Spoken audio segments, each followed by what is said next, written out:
morning students. How are you? I hope you are fine. देखो बच्चों, in previous lecture we are studying about the numbers. Now today we are start a new topic indices. ये भी हम previous class में पढ़ चुके हैं. आप सब अच्छी तरह से वाकिफ हैं इस टॉपिक से भी, लेकिन हम रिवीजन सिर्फ इसलिए कर रहे हैं क्योंकि ये टॉपिक्स हमारे 11th में भी काम आएगा, 12th में भी. लेकिन क्या है, जब हम क्वेश्चंस अप्लाई करते हैं तो हम भूल चुके होते हैं क्योंकि हमने ये टॉपिक 8th 9th में कहीं पढ़ा है. तो मैं आज सिर्फ अभी वही टॉपिक्स ले रहा हूँ जो कि हमारे काम के हैं और हम प्रीवियस क्लास में पढ़ चुके हैं. इंडिसेस, देखिए इंडिसेस का मतलब क्या है. यदि n, सिंपल सी एग्जांपल की बात करूं, अगर 2 की पावर 4 लिखें तो आप इसको क्या लिखोगे, 2 इंटू 2 इंटू 2 इंटू 2, यानी 4 टाइम्स मल्टीप्लाई किया. ये हम सब पढ़ चुके हैं. अब सिंपल सी अगर डेफिनेशन की बात करें, if n is a positive number, if n is a positive integer, n कोई पॉजिटिव इंटीजर है and a is a real number, a कोई रियल नंबर है. अब देखो रियल नंबर क्या होते हैं, हमने प्रीवियस लेक्चर में पढ़ा. इंटीजर्स क्या होते हैं ये भी हम पढ़ चुके. यदि n पॉजिटिव इंटीजर है, a कोई रियल नंबर है, देन a की power n is equal to a into a into a into a dot dot dot up to n times. यानी इसको a की पावर n को n टाइम्स मल्टीप्लाई करें. अब बात करते हैं, यही इंडिसेस है. यहां पर a की पावर n की बात करें, a is known as base, a इसका बेस कहलाता है. n is known as power, exponent and index. Power, exponent और इंडेक्स, यानी a को हम उसका आधार बेस बोलते हैं, n को पावर, एक्सपोनेंट या इंडेक्स बोला जाता है. देखो बेटा, यदि n पॉजिटिव है तो ये टर्म आती है. फॉर एग्जांपल अगर मैंने आपसे बात करी 2 की पावर 3, इसका मतलब 2 इंटू 2 इंटू 2, आंसर आएगा 8, यानी 3 टाइम्स मल्टीप्लाई किया. इफ n इज नेगेटिव, अगर n नेगेटिव है, देन a की पावर n क्या होगा, 1 अपॉन a की पावर n.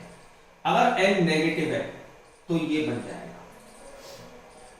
यानी हम इसको ये लिख सकते हैं, a की power minus n is equal to 1 upon a की power n is equal to 1 upon a into 1 upon a into 1 upon a into dot dot dot up to n times. यानी n टाइम्स तक हम इसको multiply करते हैं. ठीक है.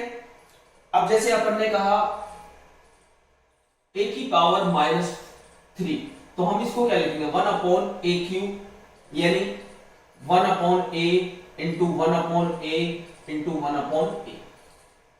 या हमने आपसे कहा 3 की पावर माइनस 2 का आंसर बताया, यानी 1 अपॉन 3 की पावर 2, तो इसको क्या लिखा जाएगा, 1 अपॉन 3 इंटू 1 अपॉन 3, यानी 1 अपॉन 9.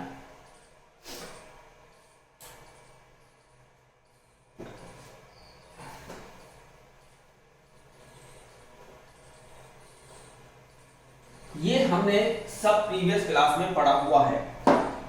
अब देखो, अगर if n is equal to 0, यदि n 0 है and a is a real number, a कोई रियल नंबर है, तो a की पावर 0 ऑलवेज 1 होता है, याद रख लेना.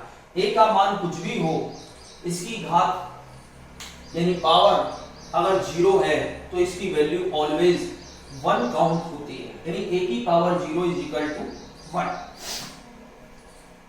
अब देखो बेटा, कुछ रूल्स हैं जो हम इंडिसेस में काम में लेते हैं.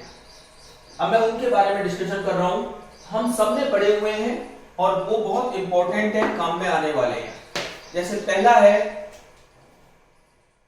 a की पावर m इंटू a की पावर n.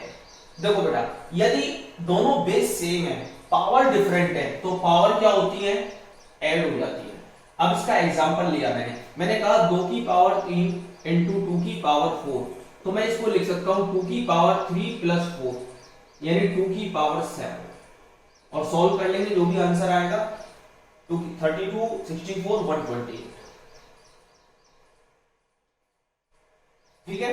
सेकंड a की पावर m अपॉन a की पावर n, अगर बेस सेम है पावर डिफरेंट है और डिवाइड हो रहा है तो हम इसको लिखेंगे a की power m minus n।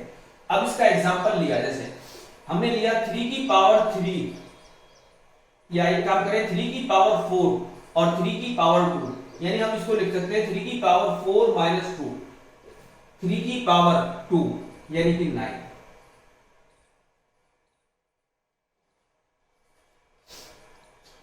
Third a की पावर m की होल पावर n, यानी इसको लिखा जाएगा a की पावर m इंटू n, या जनरली हम इसको a की पावर mn भी लिख देते हैं।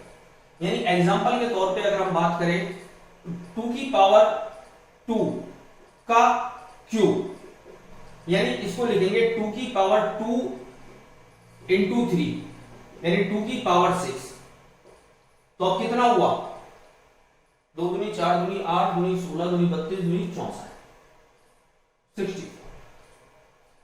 ठीक है।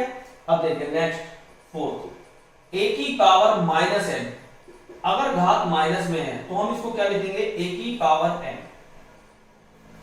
तो 1 अपॉन a की पावर n। और अगर मैं ये कहूं a की पावर m को मैं अगर नीचे ले जाऊं तो a की पावर माइनस 1 अपॉन m लिखा जाएगा। अब तो बेटा यहां से दोनों रिजल्ट से क्या तय हो रहा है, यानी a की पावर m इंटू a की पावर माइनस m की वैल्यू 1 आएगी। इन दोनों रिजल्टों से ये एक ही चीज निकल के आ रही है, यानी अगर बेस समान है और दोनों पावर भी समान है लेकिन with negative sign opposite sign, तो उनका सॉल्व करने पर, यानी कि अगर एग्जांपल की बात करें 2 की पावर 3 इंटू 2 की पावर माइनस 3, तो ये 2 की पावर 3 माइनस 3, तो ये हो गया 2 की पावर 0 और ये वैल्यू 1 हो जाएगी।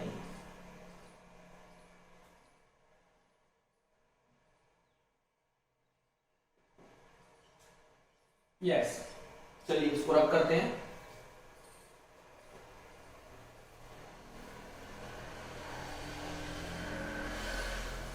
नेक्स्ट हम जो बता रहे हैं a की पावर m अपॉन n, यानी इसका मतलब हुआ a की पावर m की होल पावर 1 अपॉन n। ये काफी इंपॉर्टेंट है, बच्चे कई बार गलती भी करते हैं। यानी इसको हम लिख सकते हैं अंडर रूट n, यहां लिखा है a की पावर m। इस चीज को समझे। अब जैसे एग्जांपल लिया, मैंने लिखा 2 की पावर 3/2, 2 की पावर 3/2, यानी इसका मतलब ये हुआ 2 की पावर 3 की पावर 1/2, यानी 2 का क्यूब, या मैं इसको ये लिख दूं 2 की पावर 3 8, तो इसका आंसर आएगा 2√2। इसका आंसर आएगा 2√2। बच्चों एक बात याद रखना, अंडर रूट a का मतलब होता है a की पावर 1/2। अगर मैं ये लिखूं अंडर रूट 3a, इसका मतलब है a की पावर 1/3, यानी अगर यहां n लिखा हो और a लिखा हो तो इसका मतलब है a की पावर 1/n। हाँ, अगर ये लिखा हो n into under root a, तो इसका मतलब है n इंटू a की पावर 1/n। इन दोनों में डिफरेंस समझे पहले आप। यहां पर n अंडर रूट के अंदर है और स्मॉल डिजिट में लिखा जाएगा, यहां पर n इसके साथ इंटू है, तो इन दोनों में डिफरेंस समझना है।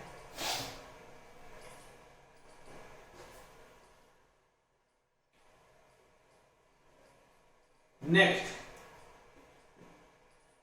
a की पावर m बराबर a की पावर n, यदि दोनों बेस समान है, यानी दो बेस समान है और पावर डिफरेंट है, तो हम इसको कह सकते हैं दोनों पावर भी समान होंगी।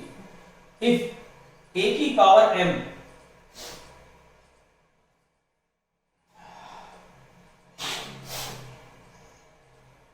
बराबर b की पावर m, अब की यदि पावर समान है तो इसका मतलब क्या होगा कि दोनों बेस समान है। अगर पावर समान है तो इसका मतलब बेस समान होंगे। इसमें एक चीज और लिखी जा सकती है, और a बराबर 1 भी हो सकता है। अगर या तो घातें बराबर होंगी या a का मान 1 होगा तो ही पॉसिबल है। अब देखो बच्चों, ये जो मैंने आज टॉपिक लिया है ये हमने प्रीवियस क्लास में पढ़ा हुआ है। इंडिसेस बहुत छोटा सा टॉपिक था, इसके ऊपर कुछ क्वेश्चंस हैं जो मैं आप लोगों को आज सेंड कर दूंगा, आज नहीं तो कल। मैं चाहूंगा कि इसको आप एक बार रिवाइज करें, और जितने भी फार्मूले हम लोगों ने किए हैं वो सब हमारे 11th में काम में आने वाले टॉपिक हैं। नेक्स्ट टॉपिक जो मैं एक्सप्लेन करूंगा वो है लॉग। लॉग भी बड़ा इंटरेस्टिंग है, जो कि हमारे 11th में और कैलकुलेशन में बहुत काम में आता है। अब जैसे मैंने कोई एग्जांपल ही लिया बच्चों, अभी जो हमने फार्मूले पढ़े उसके ऊपर एग्जांपल लिया 2 की पावर 3 इंटू 3 की पावर 2। हम सिंपल सी कहते थे 2 की पावर 3 को 8 कर दिया, या चलो इसको भी 3 कर दें, और 3 की पावर 3 को 27। तो मैं इसको ये भी लिख सकता था 2 इंटू 3 की होल पावर 3 इंटू 3, तो यानी 6 की होल पावर 9। इस प्रकार इंडिसेस को सॉल्व किया जाता है, यानी घातें जो होती हैं पावर्स एक्सपोनेंट, उनको सॉल्व करने का मैंने आपको तरीका बताया। ये बेसिक कंसेप्ट है जो हमारे मैथ में काम आएंगे।